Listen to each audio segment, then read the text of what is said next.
우리가 사람이 무엇으로 사는가? 그래서 또 소설도 있습니다.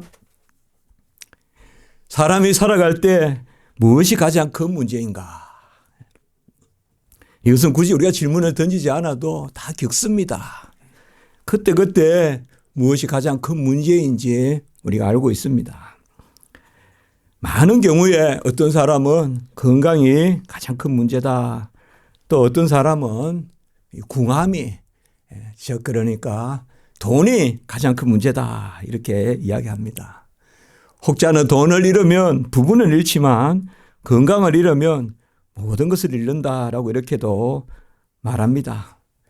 돈이 없으면 그래도 어쨌든 연명은 해가지만 건강하지 않으면 돈이 다 무슨 필요가 있겠냐. 그야말로 종이 조각에 불과하다라는 것입니다. 그러나 건강이든 돈이든 생명이 있어야, 살아있어야 의미가 있습니다. 살아있으니 건강이 문제가 되는 거고 또 살아있으니 우리가 쓸 것이 필요한 것입니다. 마태복음 16장 26절의 말씀에 보면 사람이 만일 온 천하를 얻고도 제 목숨을 잃으면 무엇이 유익하리요? 사람이 무엇을 주고 제 목숨과 바꾸겠느냐 해서 이 천하보다 귀한 것이 바로 우리 각자에게, 우리 각자가 지금 모두 가지고 있는 그 목숨이다. 그렇게 말하고 있습니다. 이 나이가 조금씩 들어갈수록 그냥 병이 있다 이러면 금방 중병을 생각해요. 어릴 때 병이 있다 이러면 그냥 뭐 배앓이 하겠거니, 감기 걸렸겠니 이렇게 생각하는데요. 우리가 병원 건진이나 이런 데도 보면 기본적으로 첫 마음이 암이 아니면 좋겠다. 그런 마음이 어느 때부터 생겨요. 옛날에는 그런 생각을 안 하는데 뭐가 좀 속이 더부룩하다 이래도 이렇게 생각이 드는 거 있죠. 그리고 또 그렇지 않아야 되겠지만 혹 또 암이 발견되면 또 그 다음에는 이것이 전이가 될까 안 될까 정말 노심초사합니다. 그 병원 문 앞에 호명할 때 그 앞에 기다리는 마음은 참 그런 마음이겠죠. 암이 또 발견되는 것도 우리가 두렵고 또 암이 또 번졌다 이러면 또 더 그렇죠. 왜 그렇습니까? 목숨을 우리가 귀히 여기기 때문에 그렇습니다. 목숨을. 큰 죄를 지어서 감옥에 들어가는 사람들은 2년, 3년 옥고를 치르는 것도 큰 일이지만 그 사람들은 무기징역을 받은 사람은 아무것도 아닌 거예요. 아이고, 저 사람들은 행복하지. 저 사람들은 꼽히는 거 한 두세 번만 보면 나가지만 우리는 이 기약이 없다 이거죠. 무기징역. 또 무기징역을 당한 사람들은 사형 선고를 받은 사람들에게 비하면 또 아무것도 아니죠. 그래서 재판정 앞에서 아주 중죄를 지으면 어쨌든 변호사를 사용해서 사형 그런 선고는 안 받기를 원하겠죠. 그게 왜 그렇습니까? 바로 목숨이 천하보다 귀하다는 그러한 우리의 마음이 거기에 있는 것입니다. 그래서 우리는 목숨만 살려달라라는 이런 말들을 아주 상투적으로 많이 보게 됩니다. 과연 목숨이 뭘까요? 아까 우리가 말씀을 봤지만 주님께서 만일 천하를 얻고도 목숨을 잃으면 이 말씀이 바로 앞에 십자가를 지라 그 말씀에 나와요. 사실 자기를 부인하고 자기 십자가를 지고 나를 따를 것이니라 그렇게 말씀하고 목숨이 천하보다 귀하다. 어떻게 보면 십자가를 지는 것이 목숨을 보존하는 그런 말씀같이 주님께서 하시거든요. 사실 성경에서 목숨이라는 말은 프시케라고 하는데 영혼이란 말과 같은 말입니다. 오늘 보면 내 영혼아 내 영혼에게 이르되 19절에 영혼아 열에 쓸 물건을 많이 쌓아두었으니 평안히 쉬고 먹고 마시고 즐거워하자 할 때 이 영혼이란 단어와 목숨이란 단어, 목숨이 천하보다 귀하다라는 그 우리 주님의 말씀, 그 목숨과 누가 바꾸겠냐 이 말씀과 영혼이란 말은 같은 단어입니다. 사람은 목숨을 그 무엇과도 바꾸지 않습니다. 아이고 빨리 뭐 이 세상 난 못 살겠다 해도 그러면 당신의 생명과 내 모든 전 재산과 바꿀까요? 하면 바꾸지 않은 사람은 아무도 없습니다. 난 빨리 죽고 싶다 그래도 그런 말을 상투적으로 하는 사람이 혹 있어도 그러면 그 죽음과 제 대신에 당신이 죽고 내 전 재산을 줄 테니까 그렇게 하실랍니까? 하면 처음에 한번 고민해 보겠습니다 할지 몰라도 끝내는 그래 하지 않겠습니다. 그렇게 이야기합니다. 생명은 절대 가치입니다. 누구에게나 교환할 수 없는 그러한 절대 가치입니다. 제가 솔제니치엔의 소설을 중학교 때인가 읽은 적이 있습니다. 이반 데니소비치의 하루라고 한 200페이지, 200페이지쯤 되는 건데요. 이제 수용소에서 하루의 삶을 기록한 것입니다. 그 당시에는 얼마나 지루하든지요. 뭐 이게 소설이 좀 이렇게 껑충껑충 뛰어가야 되는데 하루 종일 있었던 이야기를 하니까요. 그게 소설이에요. 그런데 거기에 보면 그러한 생활을 10년 동안 했다는 거예요. 10년 했고 사흘간 더 했는데 마지막 줄에 보면 10년 3,653일을 그 감옥에 있었다. 그런데 왜 3일이 더 했느냐? 윤년이 들어있어서 사흘이 더하여졌다. 이게 이제 마지막 줄이에요. 그러니까 10년 사흘 동안 감옥에 있었다는 거예요. 수용소 생활을 했다는 거예요. 그 지루한, 그 추운, 그 시베리아의 수용소 군도에 그러한 생활을 했다는 거예요. 그때 저는 어렸지만은 그 생각을 한 적이 있어요. 그래도 살아있지 않은가. 그래도 살아있지 않은가. 생명이 있지 않은가. 그 수용소에 가는 사람들은 다 한 번쯤 큰 재판을 치르고 가거든요. 그 재판에서 어떤 사람은 사형 선고를 받고 형사를 당하고 그런데 남은 사람이 그래도 수용소에 가요. 또 거기서 많이 얼어 죽지만 그래서 우리의 이 생명이 얼마나 귀한가. 살아있으니 그 추위도 있는 거고 존재가 있으니 생활이 있는 거고. 제가 이게 얼굴이 이렇게 잘 틉니다. 어쨌든 우리 설교 때 안 트게 해보려고 막 요새 연고도 바르고 하는데 잘 틉니다. 얼굴이 이게 1년에 연중 틉니다. 그래서 제가 그 생각을 해봤어요. 설교를 준비하면서. 입술이 있으니까 트죠. 입술이 있으니까 트지. 그래, 감사합니다. 입술이 없으면 입술이 트는 게 없잖아요. 하나님 감사합니다. 입술 주셔서 입술 터지게 하셨으니 감사합니다. 우리가 생명은 존재 자체입니다. 절대 가치입니다. 그래서 목숨을 살려달라고 다급하게 외치는 소리는 군데군데 소리가 듣지만 목숨이 감사하다는 그 소리는 잘 듣지 못합니다. 나에게 생명을 주셔 감사하다. 그러한 감사의 소리는 잘 없어요. 아주 목숨을 살려달라는 절박함이 있으면 그 목숨이 나에게 있음에 대한 감사가 넘쳐야 될 텐데 우리가 정작 그렇지 않아요. 뭐 우리가 보면 이런 일은 꼭 목숨이 아니라도 날마다 호흡하는 공기가 그렇게 우리가 없으면 얼마나 아쉽겠어요, 여러분들. 그런데도 공기를 감사하다. 이제 그렇게 잘 생각하지 않죠. 제가 에딘버러에 이렇게 생활하다 보면 이렇게 해창한 날씨에 고개를 드는 버릇이 생겨요. 그 에딘버러는 흐리거든요. 제가 공부했던 스코틀랜드에. 그런 연중 비 오는 날이 많습니다. 거기에. 그런데 한번 날이 가창하면 얼마나 사람들이 즐거워하고 또 하늘이 아름답고 그래봤자 우리 가을 하늘에는 비견할 수 없습니다. 제가 봤을 때는. 우리나라의 이 빛이색 가을 하늘은 그 에딘버러 하늘은 하늘에 비해서는 훨씬 우리 하늘이 아름답습니다. 좀 머리가 턱 튕기면 그냥 탁 찢어질 때 뭐 그런 시도 있지 않습니까? 우리 하늘은 그래요. 그런데 사실 우리는 하늘에 대해서 사실 자주 이제 감사하지 않죠.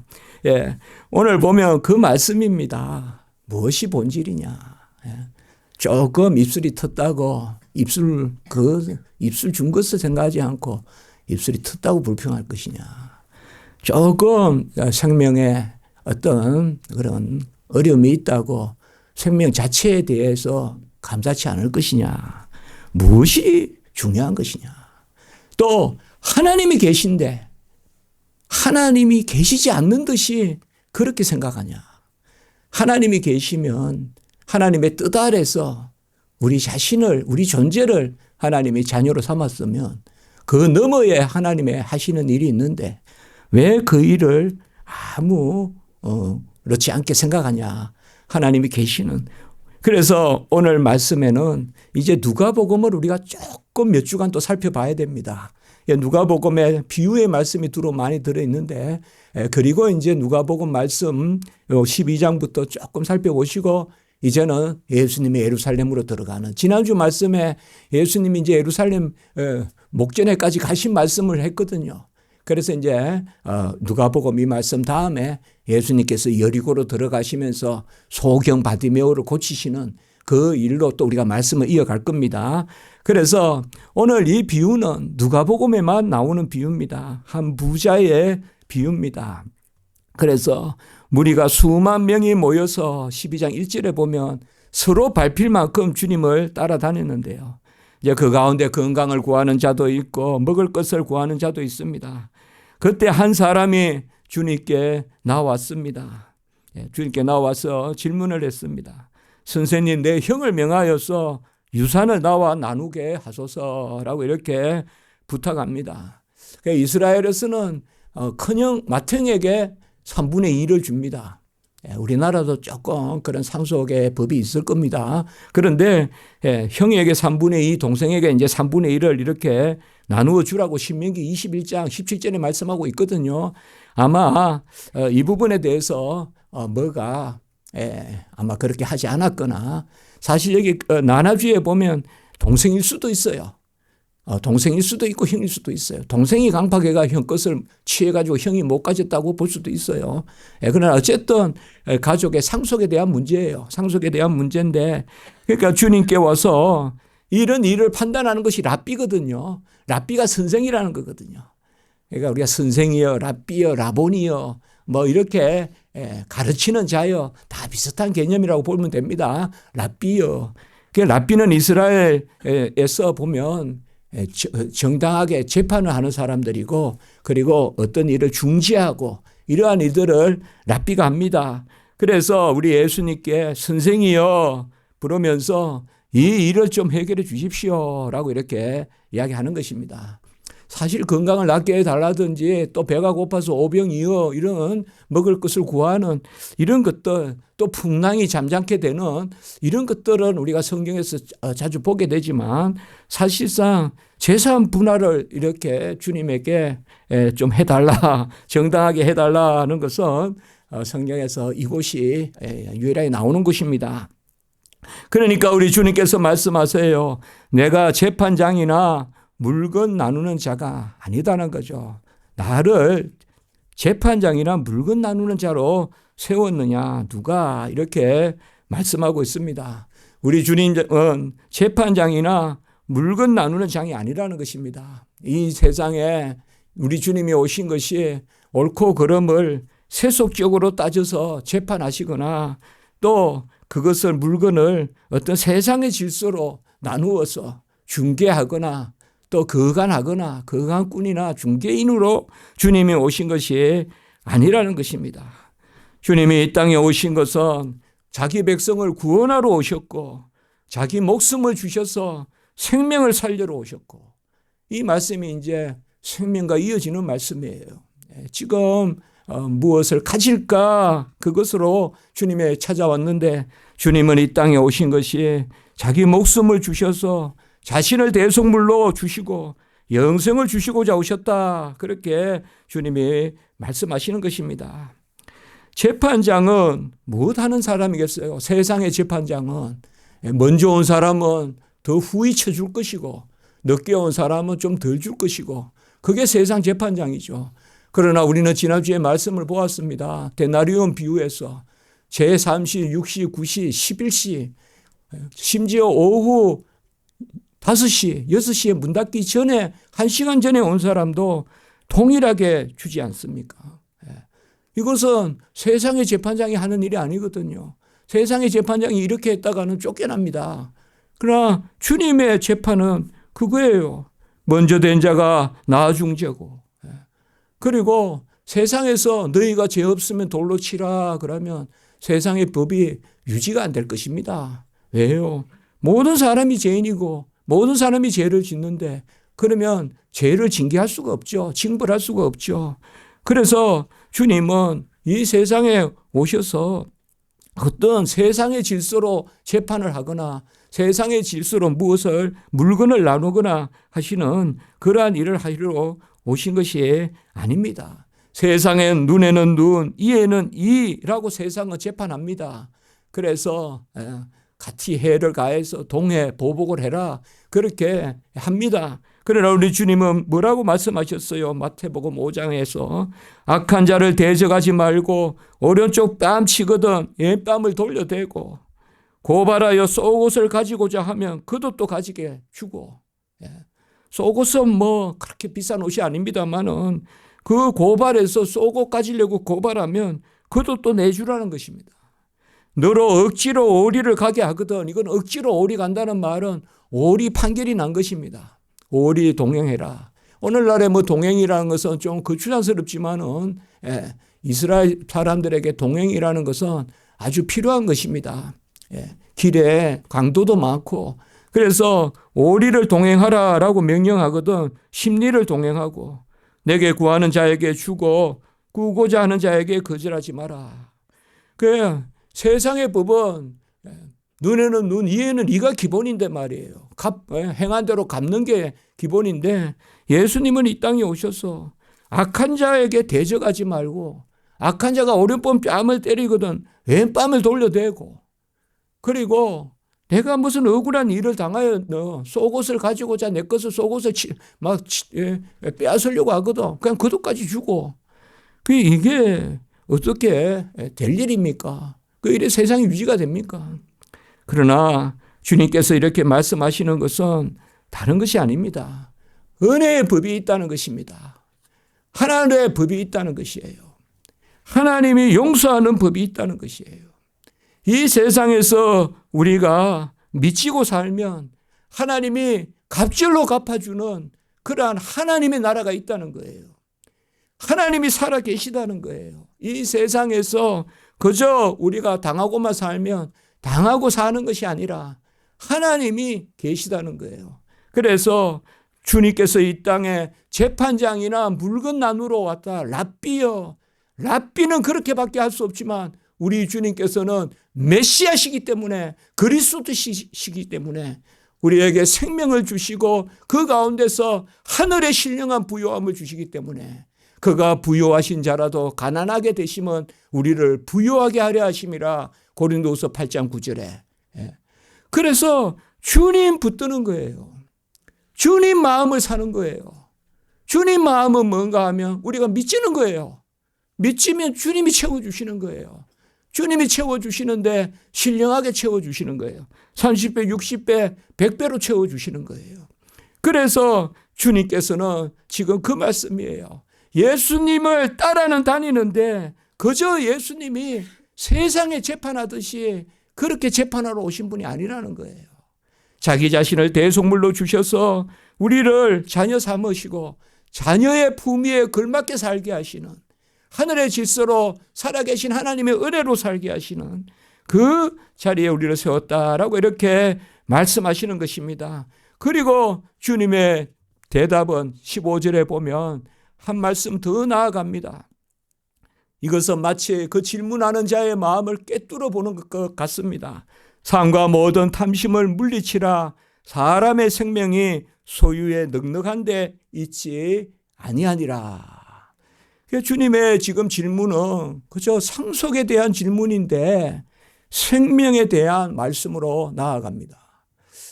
우리가 소유를 이야기할 때 존재를 배제하고 소유를 말할 수 없습니다. 나의 것이 절대 가치를 갖는 게 아닙니다. 누가 그것을 가졌느냐. 누가 그것을 가졌느냐에 가치가 정해지는 것입니다. 그래서 재물입니다. 소유입니다. 그래서 우리 그 사람이 누가 생명이 귀하다는 거죠. 그래서 사람의 생명이 소유에 넉넉한 데 있지 않다. 그 여기 오늘 질문하는 사람은 우리 예수님께 생명을 구하러 오는 것이 아니라 그저 세속의 소유를 구하러 오신 것이죠. 그러니까 주님께서 그렇게 말씀했어요. 모든 탐심을 물리치라. 탐심이 무엇일까요? 우리가 금방 한번 생각해 볼 수가 있을 것 같습니다. 탐심이라는 것은 과도한 욕구입니다. 부끄러운 욕구입니다. 부끄러운 욕구입니다. 조금 강하게 말하면 불결한 욕구라고도 볼 수가 있습니다. 부끄러운 욕구입니다. 우리가 선한 욕심은 얼마나 좋겠습니까? 그러나 부끄러운 욕구입니다. 무엇이 탐심입니까? 그저 우리가 남의 것을 이렇게 내 주머니에 넣는 것만 탐심이 아닙니다. 입으로, 마음으로, 몸으로 탐심을 가질 수 있습니다. 입에 탐심이 있어요. 입에 탐심. 야고보서에 보면 바로 우리 입이, 우리 혀가 죽이는 독이요 사르는 불이라고 했어요. 우리 입을 단속해야 돼요. 우리가 입을 단속해야 됩니다. 참 더 좋은 말만 하자. 아름다운 말만 하자. 높이는 말만 하자.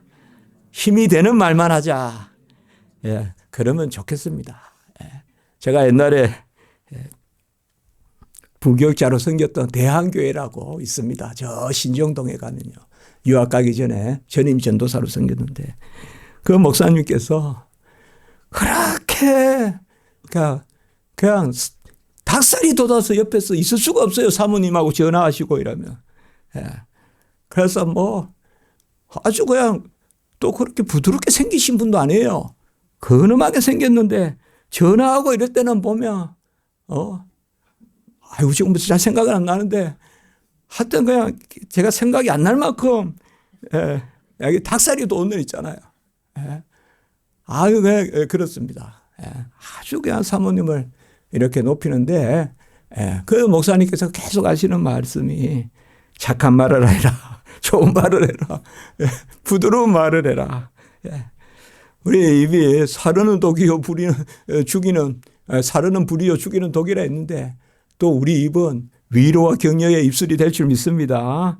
한 말로. 그래서 입의 욕심을 좀 버려야 돼. 입에도 욕심이 있어요. 입으로 다 하려고 해요 우리가. 그게 입의 욕심이에요.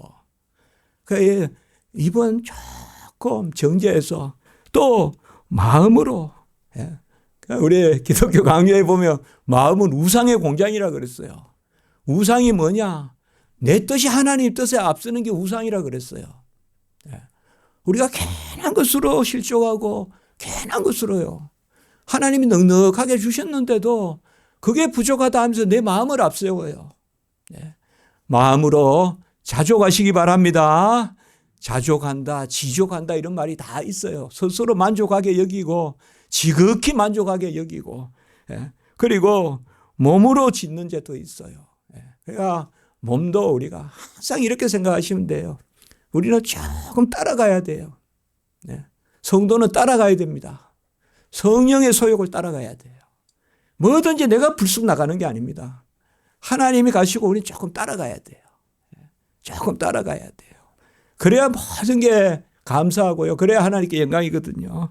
그래서 탐심이라는 것은 이러한 겁니다. 과도한 욕구입니다. 그리고 탐심이라는 것이 또 무엇일까요? 내 것이 아닌데 내 것으로 자꾸 취하는 이런 데서 우리가 시기가 오고 질투가 오고 제가 전에도 말씀드렸지만 가장 아름다운 사람 곡을 연주하는 사람이 옆집에 살면 얼마나 좋아요. 그런데 우리 그걸 시기한단 말이에요. 우리 옆집에서 아주 좋은 음악, 좋은 피아노를 쳐주는 사람이 살면 얼마나 좋겠어요. 그런데 아이고 우리 애는 이거밖에 못 치는데 또 이렇게 이야기한단 말이에요. 그래서 우리가 성경에도 보면 지게석을 옮기지 마라. 하나님이 우리에게 주시는 지경이 일단 감사하고 그 지경에서 족한 줄 아는 사람. 제가 가만히 보면 다윗이 그래요. 다윗이 다 그 목동으로 울타리 안에 있을 때 사무엘이 와서 기름을 붓고 지경을 넓혀주거든요. 그러니까 우리가 항상 하나님 앞에서 우리 십자가 지기 교회 주일날 예배 드리고 그리고 주중에 기도하고 또 말씀 보고 이런 어떤 좀 즐거움, 그 좀 자족함, 이러한 어떤 지계석이 있어야 돼요, 우리 안에서. 끊임없이 그냥 더 무엇을 더 그 너머를, 그게 아니라 우리가 하나님 앞에 하나님이 살아계시고 그 탐심이라는 것이 바로 그거예요. 우리 솔로몬 왕의 재판에 보면 심지어 남의 애를 내 애라고 또 그렇게 하잖아요. 그러니까 이런 것들이 이제 탐심이거든요. 그래서 나에게 주신 것을 족하게 여기고 또 상대편이 받은 것을 귀하게 여겨주고 그래서 서로 이렇게 좋게 여기면 얼마나 좋겠어요. 그렇지 않겠어요? 결국은 조화롭습니다. 여러분 한번 생각해 보세요. 사막에 꽃이 한 송이 피어 있으면 보기 싫어요. 보기 싫어요. 그러나 어울려서 피어 있으니까 아름다운 것이거든요. 이 봄에. 어울려서 피어 있으니까. 장미도 장미만 이렇게 그러니까 벽에 이렇게 있으면 얼씬여스러워요. 그러나 그 옆에 국화도 있고 이렇게 피어 있어야 아름답거든요. 어느 정원사가 한 꽃으로만 하면. 저는 그래서 꽃이 이렇게 하나로 하는 건 별로 안 좋아합니다. 꽃 이렇게 한 송이만 인쇄하게 주는 경우가 있는데, 아니, 그것이라도 주면 감사한데요. 그래도 이왕이면 무슨 안개꽃이나 있잖아요, 이러고. 아니, 길 가다가 우리나라 꽃 많잖아요. 하다못해 시계풀 있잖아요. 그거 꽃이라도 꺾어가지고 묶어서 주면 되죠. 그래 하면 되죠. 뭐든지 이렇게 조화가 돼야 돼요. 서로 어우러져야 돼요. 그래서 나보다 더 낫게 무엇을 행하는 사람은 우리가 기도해야 돼요. 기도해서 격려하고, 야, 감사하다. 내 주변에 저런 분이 계시다니. 그래, 근데 감사해야 돼요. 감사하면서, 그거예요. 그 괜한 탐심이 생기는 거예요. 같이 합시다. 괜히 감사하자. 우린 괜히 감사해야 돼요. 범사에 감사, 괜히 감사. 같이 하면서 괜히 기뻐하자. 이게 괜히라는 것이 바로 하나님의 은혜 받은 백성의 신분에 속한 거예요. 소유로는 괜히가 안 돼요. 계속 제가 말씀이에요.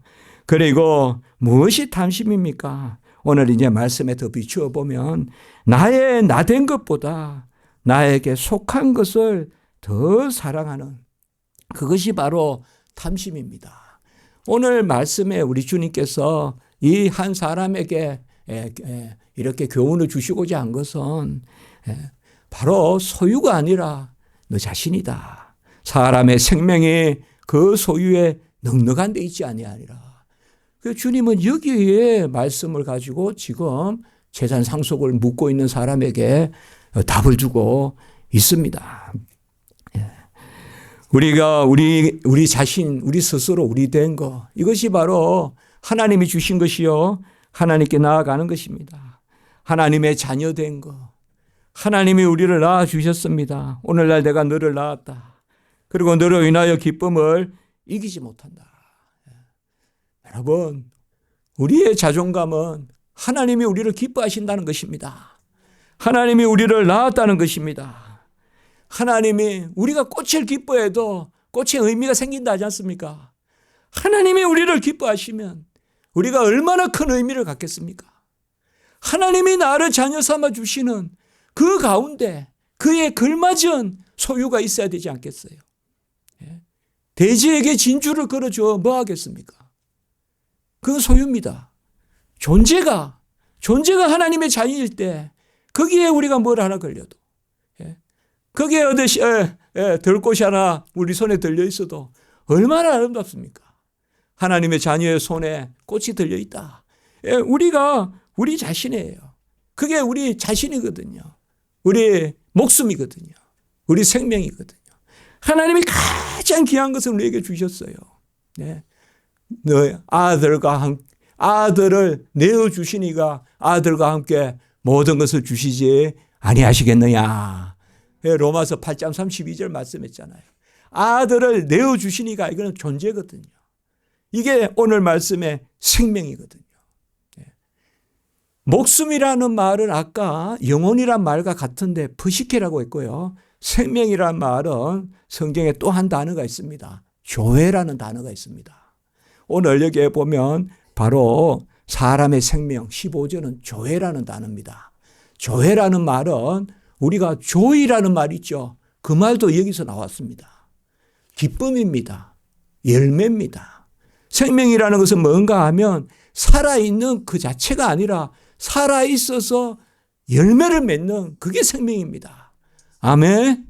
그래서 우리에게 사람의 생명이라고 했을 때는 하나님이 우리에게 생명을 주셨으면 이미 그 생명은 열매 맺는 생명이에요. 그러니까 저는 그 말 좋아해요. 조회가 기쁨이잖아요. 기쁨이 생명의 본질이에요. 그래서 나무가 기뻐하면 가을에 열매를 맺어요. 나무는 뭐 특별한 거 없어도 나무가 나무 되면 열매를 맺어요. 제가 보면. 나무에 뭐 특별한 거 아니에요. 그래도 열매를 맺잖아요. 우리도 하나님의 자녀이면 하나님의 자녀로서 풍성한 열매를 맺을 줄 믿습니다. 그걸 이야기하는 것이에요. 그래서 그 너머의 것을 본질로 여기고 그 너머의 것을 더 귀하게 여기는 것이 사실 탐심이다. 우리가 탐심이라는 말을 더 깊이 생각해 보면 내가 나로 말미암아 감사한 가운데서 크게 구하고 크게 원하는 것은 탐심이 아니에요. 그것에 치여서 살면 탐심이란 말이에요. 내가 나로 인하여 기뻐하지 않으면서 그 너머에 무엇을 자꾸 구하다 보면 나중에 그것이 나를 위한 것이 아니라 나를 짓누르는 것이 된단 말이에요. 그래서 제가 우리 몇 차례 말씀을 통하여 그렇게 말씀을 나누었잖아요. 같이 합니다. 감사하는 자에게 지경이 넓어진다. 감사하는 자는 지경이 넓어진다 그랬지 않습니까? 그게 그겁니다. 우리가 우리 자신으로 감사할 때. 그래서 저도 책을 쓰고 이렇게 할 때 보면요. 뭐 하는 게 없어요. 그런데 뭐가 돼요? 그게 뭔가 하면 그냥 즐거운 거죠. 내가 이거밖에 안 된다. 너무 부족하죠. 연약하죠. 그러나 하나님께 나의 나된 것으로 감사하고 지금 이 자리에 있는 것으로 감사하고 그겁니다. 사람의 생명이 소유의 넉넉함에 있지 않다. 소유의 넉넉함을 거부하는 게 아닙니다. 부인하는 게 아니에요. 사람의 생명을 소유가 만들 수 없다는 거예요. 소유가 넉넉하다고 사람의 생명이 주어지는 거 아니에요. 세상의 모든 재물을 다 가진 자라도 주의 백성이 되지 않아요. 거지 나사로는 아브라함의 품에 천국에 가 있는 줄 믿습니다. 부로 가지고 가지 못해요. 그러나 하나님이 우리에게 부욕해 하셔요. 왜 부욕해 하실까요? 하나님의 자녀로서 그 부를 누리게 하세요. 그게 하나님이 우리에게 베푸시는 거예요. 그리고 오늘 이제 한 부자의 비유를 듭니다. 이 비유 자체는 이미 우리가 설명이 되는 부분입니다. 한 부자가 있어서 이제 우리 주님께서 비유를 드시는 것입니다. 비유를. 누가복음에만 나오는 비유거든요. 이 부자는 이미 부자입니다. 부유한 자다. 이 부유하다는 말은 그야말로 충만하다는 뜻입니다.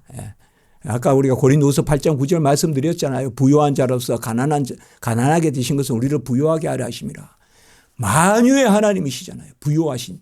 그분이 가난하게 되셨잖아요. 우리같이 우리 주님께서. 그것은 우리를 부유하게 하려 하심이라. 지금 고린도후서 8장 9절 말씀 좋아하거든요. 부유하신 자라서 가난하게 되신 것은 우리를 부유하게 하려 하심이라. 요 오늘 단어가 부유하단 말이 이 단어예요. 지금 부자라는 말이. 그러니까 풍성히 받은 분이에요.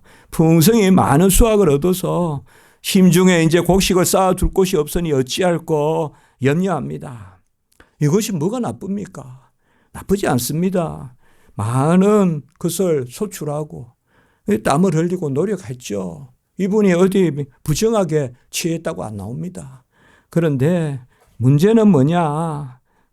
이 마음에 있는 것입니다. 중심에 있는 것이에요. 이 부자가 곡식을 뿌리고 여러분 부지런하지 않는 사람이 부자가 될 수 있겠습니까? 열심히 사는 사람이 부자가 되는 거예요. 일찍 남보다 더 빨리 일어나고 뭔가 어스름할 때 골목을 다니는 사람들이 부자예요.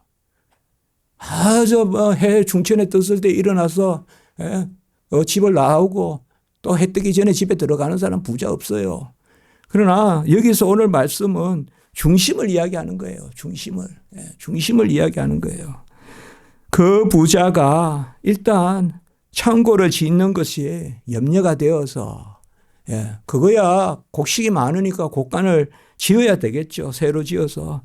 그런데 그 부자가 영혼에게 이르되, 아까 영혼을 제가 뭐라 그랬죠? 생명이고 영혼은 같은 말입니다. 여기 목숨과 같은 단어예요. 목숨과. 버시케라 그래요. 여러분들 버시케라고 있습니다. 버시케라는 단어. 우리가 영어로 사이크하는 거 있지 않습니까? 그 영혼. 그러니까 우리 심리 이런 거 할 때, 사이칼로지 할 때 그 단어가 우리 성경 언어로는 버시케입니다. 그걸 영혼으로도 번역할 수 있고 목숨으로도 번역할 수 있습니다. 똑같은 단어입니다. 오늘 여기에 그 부자가 영혼에게 이르되, 이 말은 그대로 좀 편하게 더 와닿게 한다면 19절에 목숨에게 이르되 이렇게 할 수 있습니다. 목숨에게 이르되. 좀 말이 어색하지만 목숨아 영혼아 여러의 물건을 많이 쌓아두었으니 편안히 쉬고 먹고 마시고 즐거워하자 하리라 하되. 이 뭐요 지금. 자, 우리가 목숨을 연명하는데 물건을 많이 쌓아두었으니 편안히 쉬고 먹고 마시고 즐거워하자. 사실상 우리가 재물이 많다고 뭐 더 많이 먹고 또 5끼 먹고 그렇게 하진 않지 않습니까? 또 남보다 더 많은 것을 마시지도 않습니다. 그래서 지금 여기가 중심을 이야기하는 것이에요. 사람이 재물을 많이 쌓아놓으면 그게 내 목숨을 윤택하게 한다 생각하는 거거든요. 재물을 많이 쌓으면 이상하게 내가 더 200년 살 것 같거든요. 그 이야기예요 지금. 소출에 얽매여서 이 내 영혼, 내 목숨의 그 귀함을 그렇게 생각하지 않는 거예요. 그리고 거기에 보면 목숨을 주신 분을 즐거워하는 것이 아니라 거기에 보면 19절에 평안히 쉬고 먹고 마시고 즐거워하자. 이 소유가 나의 부족함이 없구나. 부족함이 없구나라고 생각하는 것입니다. 여호와로 말미암아 여호와는 나의 목자시니 내게 부족함이 없으리로다. 그 마음을 잃어버리는 것이죠. 여호와는 나의 목자시니 내게 부족함이 없으리라. 그게 아니라 내 소출이 부족함이 없으니 내게 내 소출이 주가 되는 거죠. 내 소출이 중심이 되는 거죠. 그래서 오늘 이 말씀은 상당히 어색한 말씀이에요. 내 영혼에게 이르되 영혼아 여러의 물건을 많이 쌓아두었으니 평안히 쉬고 먹고 마시고 즐거워하자. 영혼아. 사실 목숨과 우리가 먹고 쌓는 것은 관계가 없잖아요. 아무리 재력가도 백수하지 않잖아요. 꼭 그걸 일치하는 것은 아니잖아요. 물론 더 많이 치료를 받고 그런 기회를 가질 것은 있지만 그러나 생명은 하나님께 있는 것이잖아요. 그래서 주님이 말씀했어요. 그 부자가 오늘 밤에 내 영혼을 도로 찾으리니. 그래 이제 말씀을 해요. 오늘 밤에 내 영혼을 도로 찾으리니. 이 말씀이 중요한 거예요. 도로라는 말이 뭘까요? 영혼을 하나님이 주셨다는 거죠. 같이 합니다. 목숨을 하나님이 주셨다. 오늘 영혼은 목숨으로. 여기 보면 목숨 하니까 더 와닿죠. 내 목숨을 도로 찾으리니. 목숨을 도로 찾으리니. 그러면 내 준비한 것이 누가 것이 되냐. 네가 곡간을 쌓아서 풍성하게 쌓아놓은 것이 과연 내 목숨, 내 수명에 도움이 되더냐 크게. 그러면 그게 누구의 거냐 이 말이야. 다시 상속으로 돌아가죠. 그 주님의 답은 참 주도 면밀한 답이에요. 오늘 처음에 상속에 대해서 다툼이 있어서 왔어요. 그런데 막 나 이거 못 받으면 나 죽을 것 같고 막 힘들 것 같고 한데 그래. 그래서 네가 받았다고 하면 그 받은 거 그것도 너도 누군가에게 물려줄 거 아니냐. 뭐 그것을 그렇게 중심으로 여기냐. 뭐 그것을 못 받았다고 그렇게 중심으로 여기냐. 그렇게 말씀하고 있어요. 그렇게 말씀하고 있어요. 그래서 오늘 대답이에요. 내 준비한 것이 누구의 것이 되겠느냐. 예. 결국은 뭐예요? 중심에 오늘 여기에 질문을 하는 사람은 중심에 하나님께 여호와께 감사하고 그 감사한 가운데서 지경이 넓어가는 곳간을 더 늘리는 그러한 일이 있어야 되는데 그 심령이 그렇지 않다거나 또 아니면 주님이 그것을 깨닫게 하시는 것이죠. 깨닫게 하시는 거예요. 예. 네가 막 좀 덜 받았다고 그렇게 노심초사하냐. 뭐 형제가 좀 더 받으면 어떻고 덜 받으면 어떠냐. 예. 우리가 이제 그런 게 있지 않습니까? 예. 자, 여러분 상속 같은 거 받을 때 많이 양보하십시오. 네. 양보하십시오. 네. 그 마음을 가지십시오. 기본적으로. 네. 기본적으로. 네. 그게 뭐예요? 오늘 왜가 아까 말씀을 드렸죠. 원수에게라도 예. 먹을 거 주고 입힐 거 주고 축복하라 그랬잖아요. 그러면 우리는 뭐예요? 살아계신 하나님이 계시잖아요. 주님이 이 땅의 것으로 판단하러 오신 게 아니라고 했잖아요. 예. 그래서 뭐예요? 오리 가자면 심리 가주라 이거예요. 억울해도. 예. 심리 안 가도 돼요. 그냥 가주라. 쏘고 달라면 그도 또 주는 마음으로 살아라. 누가 계시니까? 우리를 본질적으로 부여하게 해주시는 100배로 채워서 갚아주시는 하나님이 계시니까. 아멘.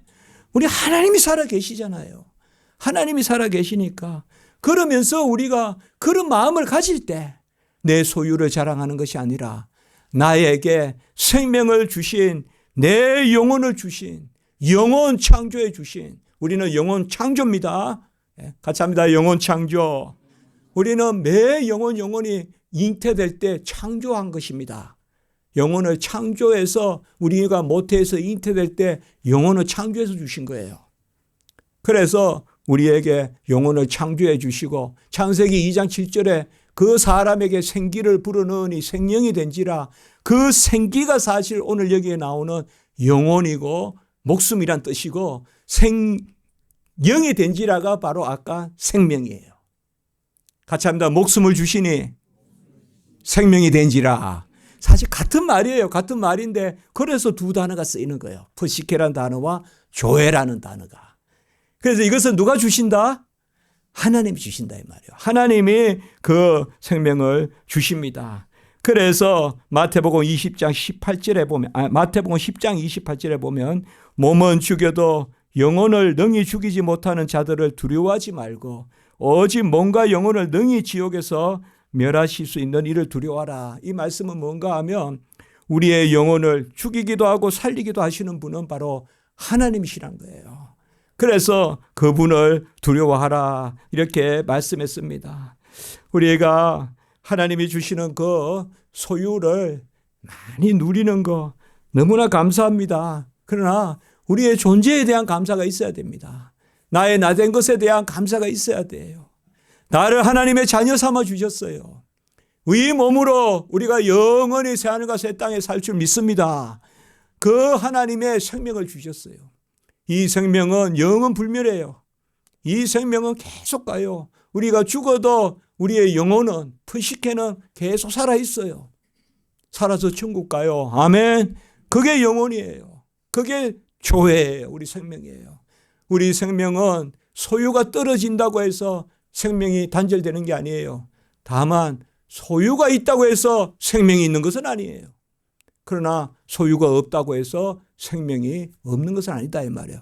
그래서 우리가 우리 된 것을 나의 나 된 것을 감사하고 오늘 마지막 절 21절에 보면 같이 합니다. 하나님께 대하여 부유한 자가 되자. 하나님께 대하여 부자가 되자. 이제 오늘 21절의 말씀이에요. 자기를 위하여 재물을 쌓아두지 말고 하나님께 대하여 부유한 자가 되자. 하나님께 대하여 부유한 자가 되자. 여기에도 가만히 말씀을 살펴보면요.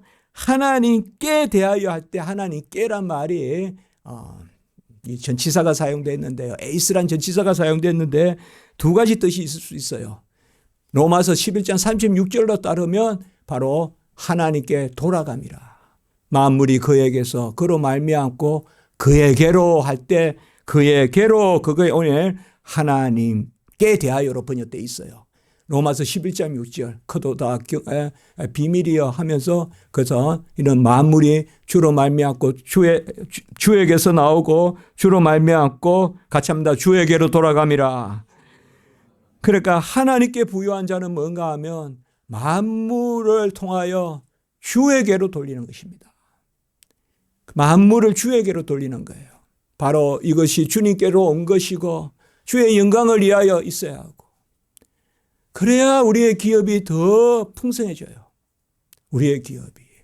그래서 바로 하나님께 부유한 자는 만물이 하나님께 돌아가는 거고 이 동일한 단어가 골로새서 1장 16절에는 만물이 그에게서 그로 말미암고 그를 위하여 있다 그랬어요.